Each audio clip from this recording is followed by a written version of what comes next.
Hi friends, ഇന്ന് നമ്മൾ ചെങ്ങന്നൂർ വരെയാണ് പോകുന്നത്. ലക്കിയുടെ ഒരു ചെറിയ ചെക്കപ്പിന് വേണ്ടിയിട്ടൊക്കെ ഒരു വെറ്റിനറി ഡോക്ടറിന്റെ അടുത്ത് വരെ പോവാണ്. ടിറ്റോ ഡോക്ടറാണ്. അപ്പോൾ നമുക്കിന്ന് ഡോക്ടറെ കണ്ട് ചെറിയ ചെക്കപ്പൊക്കെ ഒന്ന് കാണിക്കണം. അവൻ്റെ കാര്യങ്ങളൊക്കെ ഒന്ന് അറിയിച്ച് ജസ്റ്റ് നമുക്കൊന്ന് ക്ലിപ്പ് ചെയ്യണമെന്നുണ്ട്. അത് ഡോക്ടറോട് ചോദിക്കണം എങ്ങനെയുണ്ട്. കുറേ 2 വട്ടം പറന്നുപോയി. അപ്പം നമുക്കതിനെപ്പറ്റി ഒന്ന് ചോദിച്ച് കുറേ സംശയങ്ങളൊക്കെ ചോദിക്കാനുണ്ട്. അതൊക്കെ നമുക്ക് വീഡിയോ പിടിക്കാൻ നോക്കാം ഡോക്ടറോട് ചോദിച്ചിട്ട്. അപ്പോൾ നമുക്ക് ചെങ്ങന്നൂർ വെച്ച് കാണാം. ഓക്കെ. എൻ്റെ പേര് doctor Tito Abraham, avian exotic പ്രാക്ടീഷണറാണ്. ഒരു 4-5 വർഷമായിട്ട് ബേർഡ്സിനെ വളർത്തുന്നുണ്ട്. ഒരു 3 വർഷമായിട്ട് നല്ല രീതിയിൽ ബ്രീഡ് ആവുന്നുണ്ട്, പ്രാക്ടീസ് ചെയ്യുന്നുണ്ട്. എക്സ്റ്റെൻസീവായിട്ട് പ്രാക്ടീസ് ചെയ്യാൻ തുടങ്ങിയിട്ട് 1 വർഷമായിട്ടുള്ളൂ. അപ്പോൾ കുറേ ഏറെ ഫേമസ് ആയിട്ടുള്ള സർജറികളും പിന്നെ കുറേ ഫാമിലുള്ള കൺസൾട്ടേഷനൊക്കെ നടക്കുന്നുണ്ട്. പിന്നെ ഇവിടെ തന്നെ നമ്മുടെ ചെങ്ങന്നൂർ തിരുവല്ല ഒരു ഹോസ്പിറ്റലാണ് പ്ലാന്. അത് എല്ലാ സജ്ജീകരണത്തോട് കൂടിയിട്ടുള്ള ഒരു ബേർഡ്സിൻ്റെ അല്ലെങ്കിൽ എക്സോട്ടിക്സിന് സ്പെഷ്യലൈസ് ചെയ്തിട്ടുള്ളൊരു ഹോസ്പിറ്റൽ. അതിനോടുള്ള കാര്യങ്ങളൊക്കെ നടക്കുന്നു. പിന്നെ അതിൻ്റെ പോസ്റ്റ് ഗ്രാജുവേഷനൊക്കെ ചെയ്യാൻ പ്ലാനുണ്ട്. ഇതൊക്കെ എല്ലാ വഴിയും വന്നുകൊണ്ട് ഒരു ബുദ്ധിമുട്ടാണ്. ഇത് എൻ്റെ പേര് ഡോക്ടർ അമൃതലക്ഷ്മി. ഞാൻ ഏവിയൻ എക്സോട്ടിക് പെറ്റ് പ്രാക്ടീഷണറാണ്. അതുപോലെ ഇവിടെ ഞങ്ങൾ അത്യാവശ്യം സർജറീസ് എല്ലാം ചെയ്യുന്നുണ്ട്. എന്നാലും ഡോക്ടർ പറഞ്ഞ പോലെ ഒരു എല്ലാ ഫുൾ ഫ്ലെഷ്ഡ് ആയിട്ടുള്ളൊരു ഹോസ്പിറ്റൽ ഇടാനാണ് ഞങ്ങളുടെ പ്ലാൻ. എല്ലാ എക്യുപ്മെൻറ്റ്സും എല്ലാം ആയിട്ട്. അപ്പം ഇതിൻ്റെ ഈ ഇപ്പോൾ കട്ട് ചെയ്ത ഫെദേഴ്സാണ് പ്രൈമറി ഫെദേഴ്സ് എന്ന് പറയുന്നത്. പ്രൈമറി ഫെദേഴ്സിനെ നമ്മൾ ചിലരെന്ന് പറഞ്ഞാൽ ഒറ്റയടിക്ക് ഇങ്ങനെ കിട്ടും. ഇങ്ങനെ കിട്ടുമ്പോൾ കൈ ഇല്ലാത്ത അവസ്ഥ. ഇപ്പം രസം നോക്കിയേ, ചില ഓരോ തോന്നുന്നത്. ഇപ്പൊ നമ്മൾ ആ അവസാനത്തെ 2 ഫെദർ വിടും. ചിലര് എന്താ കൊടുക്കും, ഇങ്ങനെയുള്ളതിൽ ഓൾട്ടർനേറ്റ് ആയിട്ടുള്ളത് കട്ട് ചെയ്യും.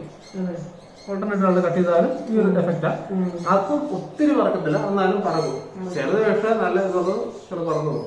അപ്പൊ നമ്മൾ ഫുള്ളി വെട്ടാത്തതില്ല, അല്ലെങ്കിൽ ഈ ഒരു ഇത് വെച്ച് വെട്ടെന്ന് പറഞ്ഞാൽ അവന് ഒട്ടുമില്ലാത്ത അവസ്ഥ എടുത്ത് ചാടിക്കഴിഞ്ഞാലും നേരെ നെഞ്ചടിക്കും. കീൽ ബോൺ പൊട്ടാൻ ചാൻസ് ഉണ്ട്. അതുകൊണ്ടാണ് ഈ ഒരു പാറ്റേണിൽ വെട്ടുന്നത്. പല രീതിയിൽ വെട്ടുന്നുണ്ട്. പക്ഷെ എന്നാലും ഈ കട്ട് ശരിക്കും ചെയ്യത്തില്ല, ചെയ്യാൻ പാടില്ല. പിന്നെ ഇതുപോലെ നമുക്കിപ്പം ഇതിന് മുകളിൽ നോക്കുമ്പോൾ, മുകൾ വശത്ത് നോക്കുമ്പോൾ ഈ ചിറകിന് ഇതായിട്ട് ഒന്നുണ്ട്, ഇങ്ങനൊരു ഫെദേഴ്സുണ്ട്. ഇതാണ് കവേഴ്സ് എന്ന് പറയാം. ശരിയാണ്, കവേഴ്സ് എന്ന് പറയാം. അപ്പോൾ കവേർഡ് ഫെദറിന്റെ താഴെയായിരിക്കണം നമ്മൾ വെട്ടുന്നത്. ഇവിടെ വെച്ച് വെട്ടണം, അല്ല അതിന് മുകളിൽ വെട്ടിക്കഴിഞ്ഞാൽ അതിന് ബുദ്ധിമുട്ടാണ്. പിന്നെ നമ്മൾ ഒഴിവാക്കുന്ന പറഞ്ഞാൽ ഈ കുഞ്ഞായിരിക്കുന്ന സമയത്ത് ചിലപ്പം ഫെദേഴ്സ് മുളച്ച് വരുന്നുണ്ടാവുള്ളൂ. മുളച്ച് വരുന്ന ടൈമിൽ ഇതിൻ്റെ അകത്ത് ബ്ലഡ് വെസൽ വരും. അപ്പൊ നമ്മൾ കട്ട് ചെയ്താൽ ബ്ലീഡ് ചെയ്യും. ബ്ലീഡ് ചെയ്ത് കഴിഞ്ഞാൽ ഇപ്പൊ ഇൻ കേസ് നിങ്ങൾ അത് കട്ട് ചെയ്തിട്ടുണ്ടെങ്കിൽ അതിന്റെ വേരിൽ നിന്ന് തന്നെ, അതിന്റെ റൂട്ടിൽ നിന്ന് തന്നെ, അതിന്റെ ഫോളിക്കിളിൽ തന്നെ പറയുന്നത് ഫോളിക്കിളിൽ നിന്ന് തന്നെ പറിച്ചെടുക്കണം. അങ്ങനത്തെ കേസിൽ ഇതിപ്പോ എന്തായാലും ഈ അടുത്ത ഇതൊക്കെ ഫെദേഴ്സ് ഒക്കെ വന്നു തുടങ്ങി. മിക്കവാറും അതെല്ലാം പൊഴിച്ച് അടുത്ത ഫെദർ വരാനുള്ള ചാൻസ് ഉണ്ട്. എത്ര വർഷം കൊണ്ട് കട്ട് ചെയ്ത് പൊഴിഞ്ഞു പോകത്തുള്ളൂ. പുതിയത് വരും. യൂഷ്വലി 6 months, ഇയർലി ട്വൈസ് ആണ് സാധാരണ കണ്ടുവരുന്നത്. അത് നമ്മൾ എന്താ പറയാ, ഒറ്റയടിക്ക് എല്ലാം കൂടെ പൊഴിഞ്ഞിട്ട് അടുത്ത് വരികയല്ല ചെയ്യാം. അത് ഒന്ന് പോയി, പക്ഷെ നമ്മൾ അറിയത്തില്ല. ഇതുപോലെ ഇപ്പൊ അതിന്റെ മുഖത്ത് കണ്ടോ, മുഖത്ത് കാണുന്ന രീതിയിലുള്ള ആ പിൻ ഫെദേഴ്സ് വന്ന് കവറായി വരുന്നത്.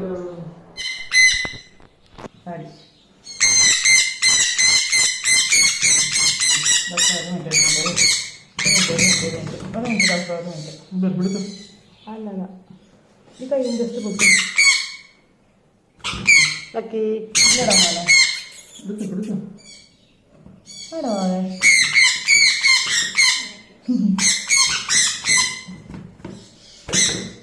പിടിച്ചു ഞാനിവിടെ പിടിക്കണോ? അത് മാത്രം പിടിച്ചാൽ മതിയോ? ഒരു 5 മിനിറ്റ്. ഓക്കെ, ഒരു ചെറുക മാത്രം എടുക്കാതെ, ഒരു ചെറുക ഇങ്ങനെ മാത്രം അതെ. കുഞ്ഞോ പേടിക്കണ്ട കേട്ടോ. ലക്കി ഒന്നുമില്ല. ചൊറിഞ്ഞു കിടക്കണം.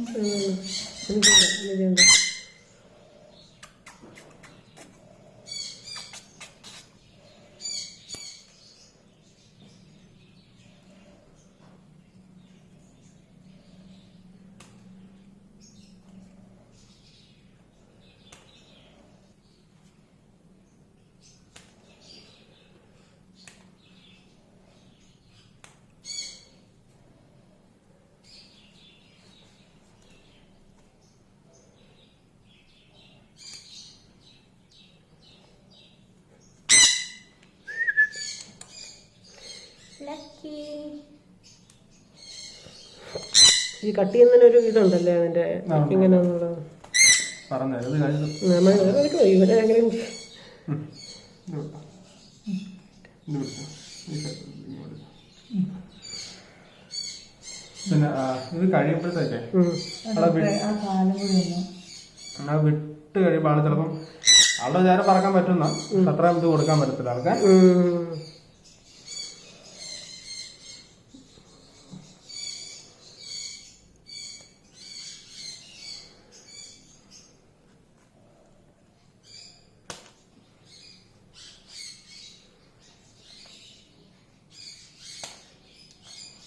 അതിന്റെ മേലോട്ട് പോകല്ലേ അല്ലേ?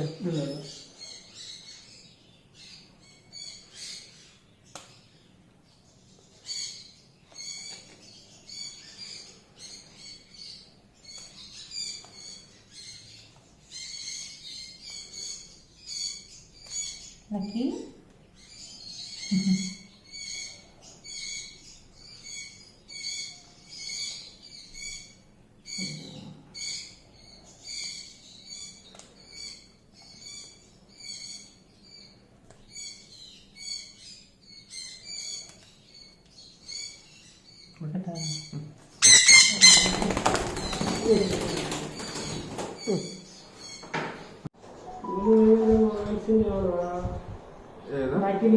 അത് ഫെദർ പിടിച്ചത് തന്നെയാണ്. അതെ അതെ മൈറ്റ് ഉണ്ടെങ്കിൽ നമുക്ക് അതിൻ്റെ അകത്ത് കാണാൻ പറ്റും. കിടക്കുന്ന ഫെദേഴ്സ് നോക്കിയാൽ തന്നെ കാണാൻ പറ്റും മൈറ്റ് ഉണ്ടെങ്കിൽ.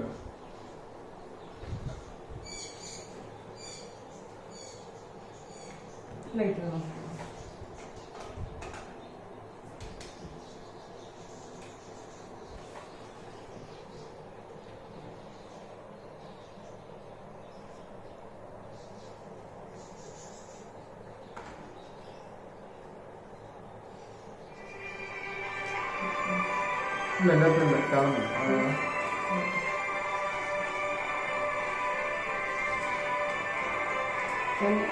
മൈറ്റില്ല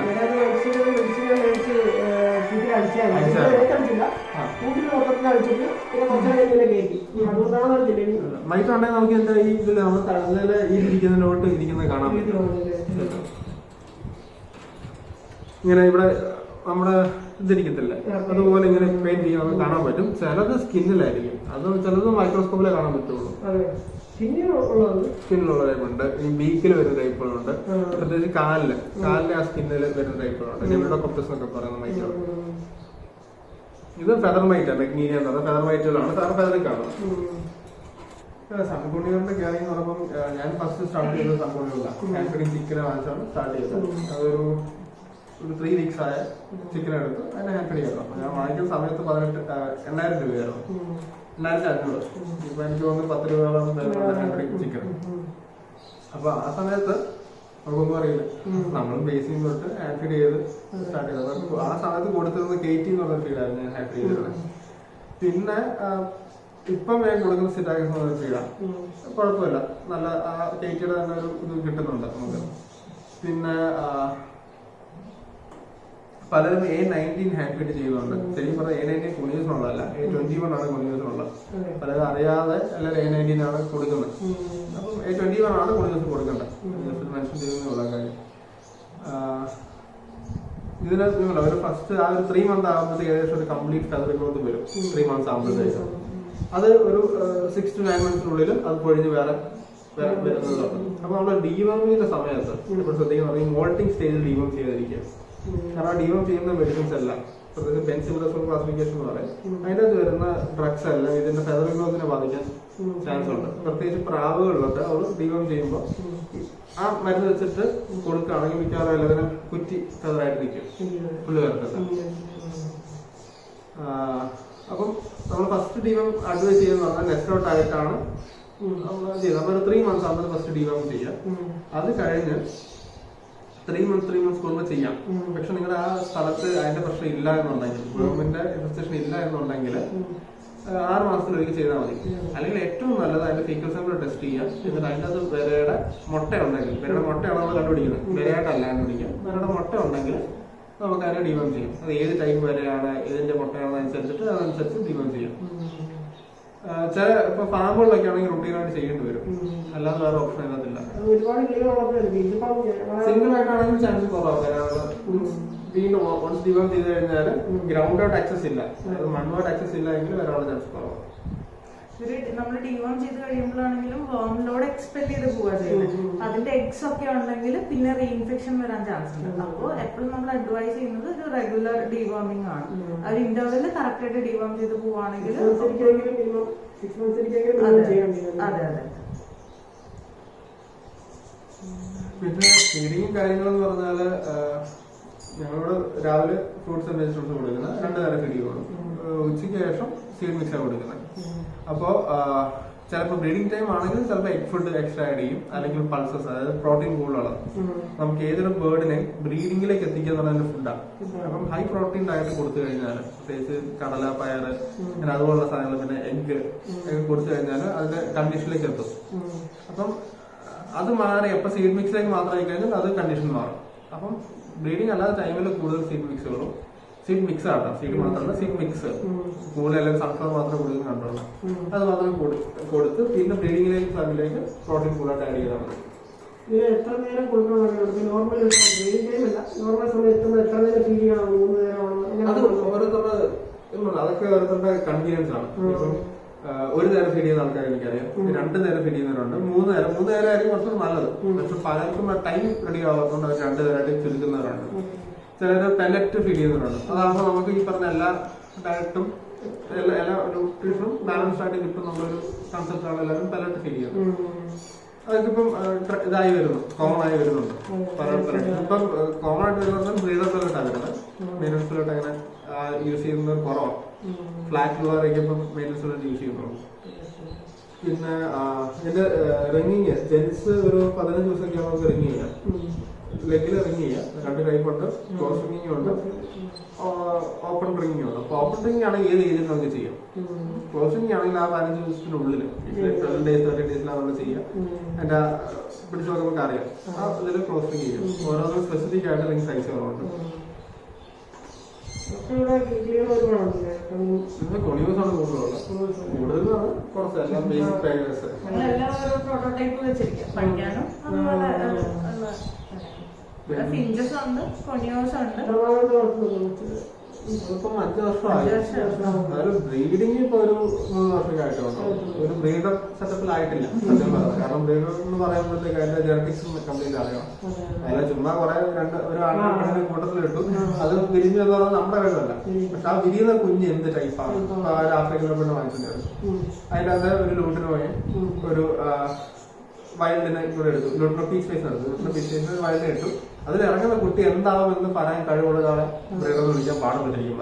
ഇപ്പോഴത്തെ ഒരു ട്രെൻഡ് എന്ന് പറഞ്ഞാൽ ഇന്ന് ഞാൻ കിളി വാങ്ങിച്ചു, നാളെ ഞാൻ തീറ്റ കൊടുത്തു, 3-ാമത്തെ ദിവസം ബ്രീഡറായി. അതാണ് ഇപ്പോഴത്തെ ഒരു ട്രെൻഡ്. അതായത് ബ്രീഡർ ആയിട്ടില്ല, ഇപ്പോഴും പഠിച്ചു വരുന്നത്.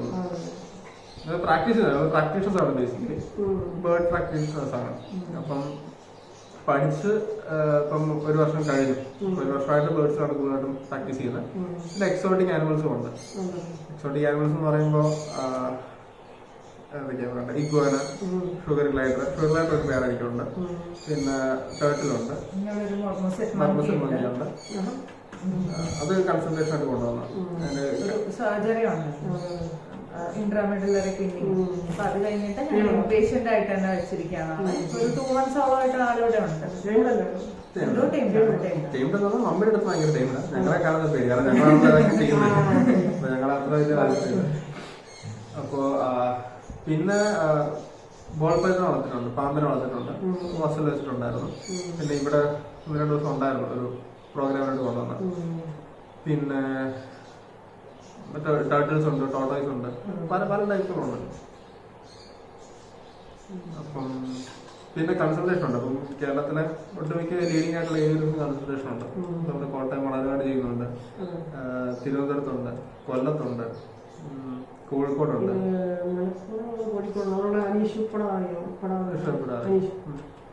അവിടെ ചെയ്യുന്നില്ല, പുള്ളി നിലമ്പൂരാണെന്ന്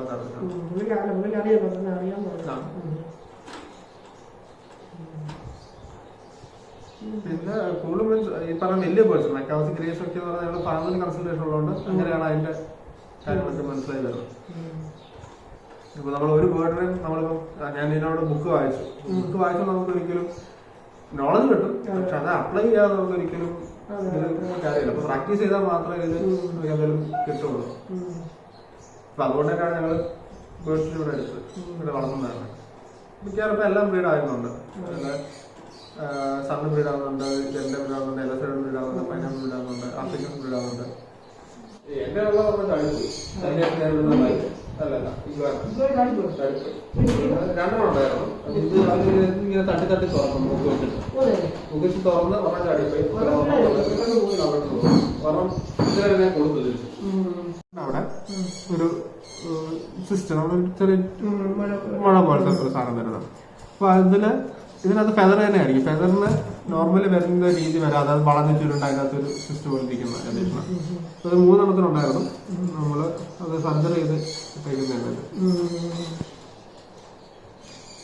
മേലിന്റെ പല്ല് വളർത്തുന്നത് ഓൾട്ടർനേറ്റ് സ്പ്ലിന്റ് എന്ന് പറയും. കാലൊടിഞ്ഞതിന് നമ്മള് പ്ലാസ്റ്റർ ഇടുന്നതിന് പകരം ഇതിന് പറ്റിയ ഓൾട്ടർനേറ്റ് സ്പ്ലിന്റ് എന്ന് പറയുന്നത്.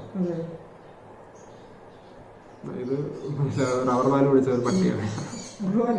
റബ്ബർ പാല് പിടിച്ചത് എന്താ പാല് പിടിച്ചതിന്റെ വേറെ ഷേപ്പില് റബ്ബറിന്റെ പാലാണ്.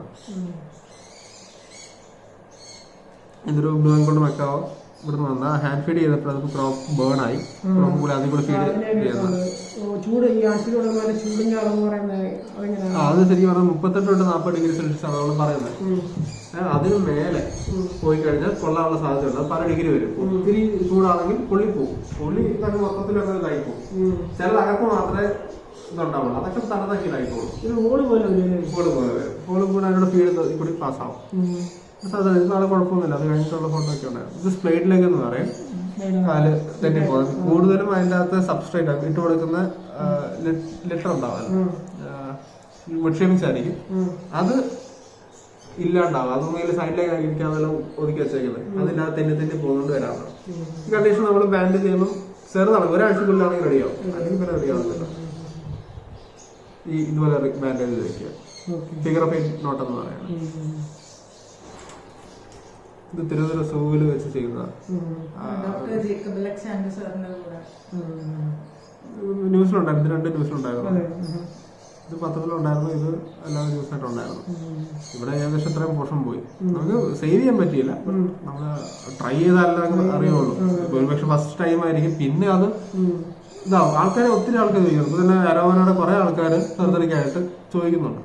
അപ്പൊ ആൾക്കാർ ഇങ്ങനെ ഫെസിലിറ്റി ഉണ്ടെന്ന് അറിഞ്ഞാൽ മാത്രമേ അവര് പിന്നെ വരുള്ളൂ. ഏറ്റവും ചാലഞ്ചിങ് ഒരു അനസ്തീഷ്യ ആയിരുന്നു. പക്ഷെ അനസ്തീഷ്യ ഞങ്ങൾ സക്സസ്ഫുൾ ആയിട്ട് തന്നെ ചെയ്തു. ആള് റിക്കവർ ആവുകയും ചെയ്തു. പക്ഷെ അത് കഴിഞ്ഞിട്ട് ഇത്രയും ലോസ് ഓഫ് ടിഷ്യൂ ഉണ്ടല്ലോ, അത്രയും ടിഷ്യൂ ദേഹത്തുനിന്ന് പോയപ്പോ സർവൈവ് ചെയ്യാൻ പാടായിരുന്നു. അങ്ങനെയാണ് സെറ്റായത്. ഇത് ഒറീസ എന്ന് പറഞ്ഞ പേരാണ്.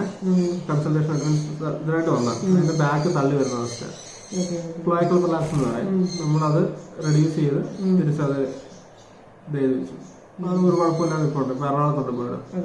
ഇതിന്റെ എന്റെ പാർട്ട്ണറിന് ഇതേ അവസ്ഥയായിരുന്നു. അതും സർജറി ചെയ്ത് റെഡിയായി.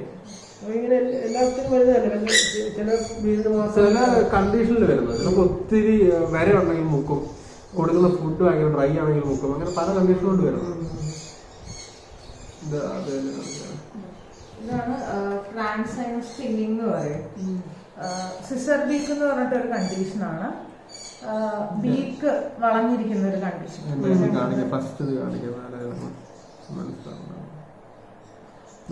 ബീക്ക് കണ്ടോ വളഞ്ഞിരിക്കുന്നത്. സിസർ ബീക്ക് പറഞ്ഞു എല്ലാം. അപ്പൊ കുഞ്ഞിലെ അങ്ങനെ ആയിരിക്കും. കുഞ്ഞിലെ വരുന്നത്. അപ്പൊ ഇതിനെ കറക്റ്റ് ചെയ്യാനായിട്ട് സാധാരണ ട്രാൻസ്ഫർ സ്പിന്നിങ് എന്ന് പറയുന്നത് അതാണ് അഡ്വൈസ് മെത്തേഡ്. പക്ഷെ ഗ്രേ പാരന്റിൽ ഇതുവരെ ഇന്ത്യയിൽ ചെയ്തിട്ടില്ല. അറ്റംപ്റ്റ് പോലും ചെയ്തിട്ടില്ല.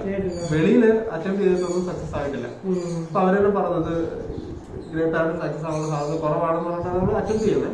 നമ്മളത് അറ്റംപ്റ്റ് ചെയ്തത് അതാണ് അതിൻ്റെ നമ്മൾ ഇവിടെ ഒരു സൈനസ് ഉണ്ട്. അതായത് അങ്ങോട്ടോ ഇങ്ങോട്ടോ മാറി ഒന്ന് തലച്ചോറ് കയറും, അല്ലെങ്കിൽ മൂക്കി കയറും, അല്ലെങ്കിൽ കണ്ടി കയറും. അപ്പം അത് ചെയ്ത് ഇങ്ങനെ വെച്ചേക്കാണ്. പക്ഷെ നമുക്ക് ഒരു 3 ദിവസം അങ്ങനെ വെച്ചു. 4th ഡേ ആയപ്പോൾ ആള് പൊളിക്കാൻ തുടങ്ങി.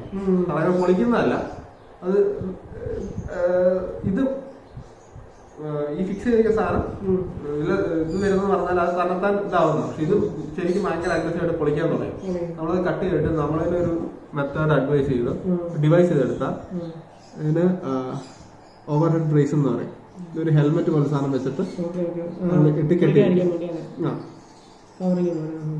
എന്നിട്ട് ഇതാ അത് കഴിഞ്ഞിട്ടുള്ളത് വേറെ റെഡിയായി. ഇതും പത്രത്തിലുണ്ടായിരുന്നു ഇതിനെ പറ്റിയുള്ള ന്യൂസ്. ഇത് എറണാകുളത്ത് നിന്ന് വേറൊരു ഇപ്പൊ ഞങ്ങൾ ഫിഷിന്റെ സർജറി ചെയ്തപ്പോൾ ഒരാൾ വിളിച്ചതാണ്. ഫുഡ് കഴിക്കുന്നില്ലെന്ന് പറഞ്ഞിട്ടാണ് ഇത് വിളിച്ചു പറഞ്ഞത്. അപ്പം അവര് അപ്പം കട ചെന്ന് പറഞ്ഞതുപോലെ ഫുഡ് കഴിക്കുന്നില്ല. അപ്പൊ അവരെ ഒരു മരുന്ന് കൊടുത്തു. അവർക്ക് വിറ്റ് പോയാൽ മതിയല്ലോ അവരെ കൊടുത്ത് ഏകദേശം ചാവാറായ അവസ്ഥയായി, മലക്കാൻ തുടങ്ങി. അപ്പോഴാണ് അവരെ വിളിക്കുന്നത്. വിളിച്ച് ഒരു മാസം ട്രീറ്റ്മെന്റ് കഴിഞ്ഞപ്പോൾ അവിടെ പഴയ പോലെ അപ്പൊ അതിന്റെ ഈ അവസ്ഥയായിരുന്നു. ഇങ്ങനെയായിരുന്നു കിടന്നിരുന്നത്, ചാവാറായി. അത് കഴിഞ്ഞിട്ട് ഇതായി കഴിഞ്ഞിട്ടുള്ളതാണ് വീഡിയോ.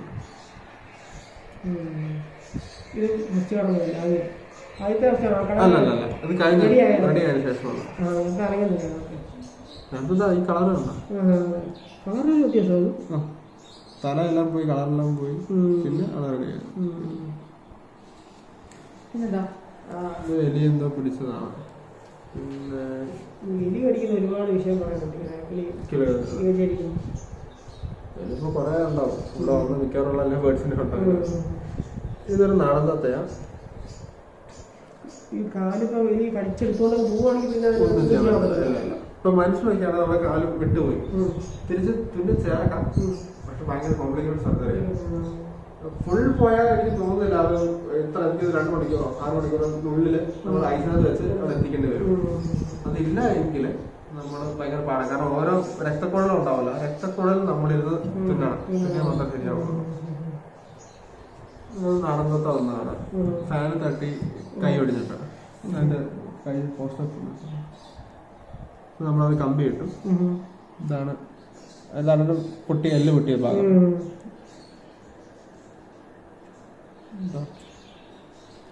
ഇത് നിങ്ങൾക്ക് നോക്കി ഇവിടെ ഒരു വെട്ട് കാണാം. അതായത് ഇങ്ങനെ ഒരു വെട്ട് കാണാം. അത് ഭയങ്കര പ്രശ്നമാണ് ബേർഡ്സിൽ. കാരണം നമ്മൾ ഈ കമ്പി കയറ്റുമ്പോൾ ഇത് പൊട്ടി മാറാം.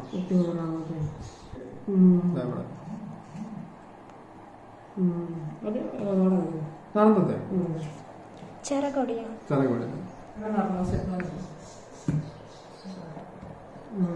സാധനം കഴിഞ്ഞിട്ടുള്ള പോക്കറ്റ് മങ്കി അതിന് അതായത് കാൽഷ്യം പറയുന്ന അസുഖം MBD എന്ന് പറയും. അതുമായിട്ട് ബന്ധപ്പെട്ട് അതിപ്പം ചുമ്മാ ചാടി മുടിഞ്ഞു പോകും. അതിന്റെ ഫീമർ തുടയിൽ പൊട്ടി താഴത്തെ എല്ലാം വളം ഉണ്ടായിരുന്നു. നമ്മളൊരു സർജറി ചെയ്ത് കമ്പി ഇട്ടു. അതിനുശേഷം നമ്മൾ അവിടെ ഇവിടെ തന്നെ വെച്ചേക്ക് വരും. കാൽഷ്യം ഒക്കെ കൊടുത്ത് ആള് തൂങ്ങും, നടക്കും, പോവുകയൊക്കെ ചെയ്യും. അത് അന്നേരം 5 മാസം. പക്ഷെ എനിക്ക് തോന്നുന്നില്ല 5 മാസം ആയിട്ടുണ്ടെന്ന് തോന്നുന്നില്ല. പിന്നെ ഇതൊരു പ്രാവിന്റെ ഇതാണ്. തലയുടെ ഇവിടെ ഒരു അബ്സസ് ആണ്, പഴുപ്പ് കെട്ടി നിൽക്കുന്ന അവസ്ഥ. അത് അവരെ ഗൂഗിളൊക്കെ നോക്കിയിട്ട് പറഞ്ഞു ഇതിന് തലയിൽ ബ്രെയിൻ ട്യൂമർ ആണെന്ന് പറഞ്ഞു. അതായത് നോക്കിയ പഴുപ്പ് കാണാം നിങ്ങൾക്ക്. കാണുന്ന പഴുപ്പ് റിമൂവ് ചെയ്തതിന് ശേഷമുള്ളതാണ്. എന്തായാലും പഴുപ്പ്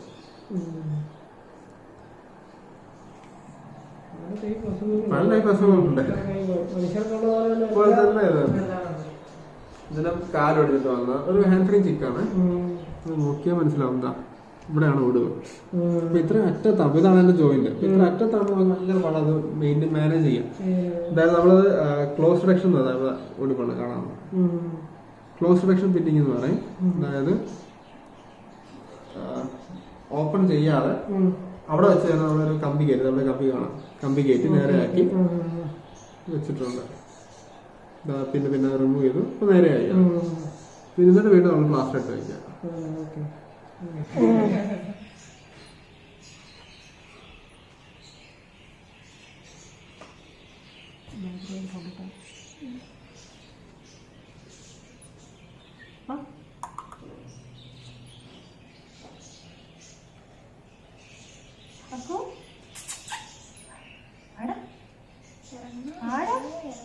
ഈ കമ്പിനായിട്ട് വരത്തില്ലല്ലോ, തിരിച്ചു വരത്തില്ലല്ലോ അല്ലേ?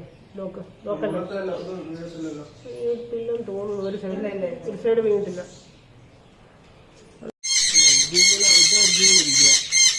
അപ്പോൾ ഇനിയും കഴിഞ്ഞ് സെയിൽ ചെയ്തു.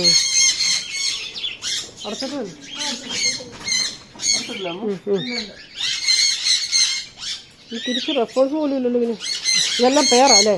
ആ ഒരു മറ്റേ ഫോണാണ് വേണ്ട വേണ്ട കടിക്കാമെന്ന് പറയാതെ.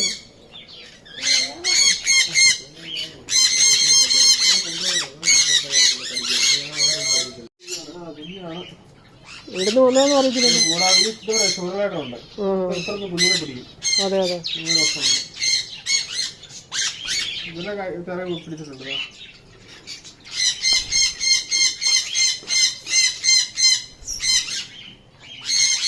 മൈൻഡ് ചെയ്യുന്നില്ല കേട്ടോ.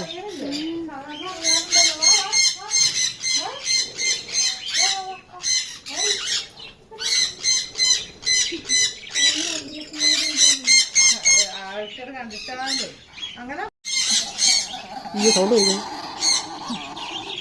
ഇഷ്ടപ്പെടാൻ ഷുഗറുകളായിട്ടെന്ന് പറഞ്ഞു. അത് ഇവർ പുറത്തിറങ്ങത്തില്ലല്ലോ, ഫുൾ ടൈം രാത്രിയിലാണ്. രാത്രിയിലാണ്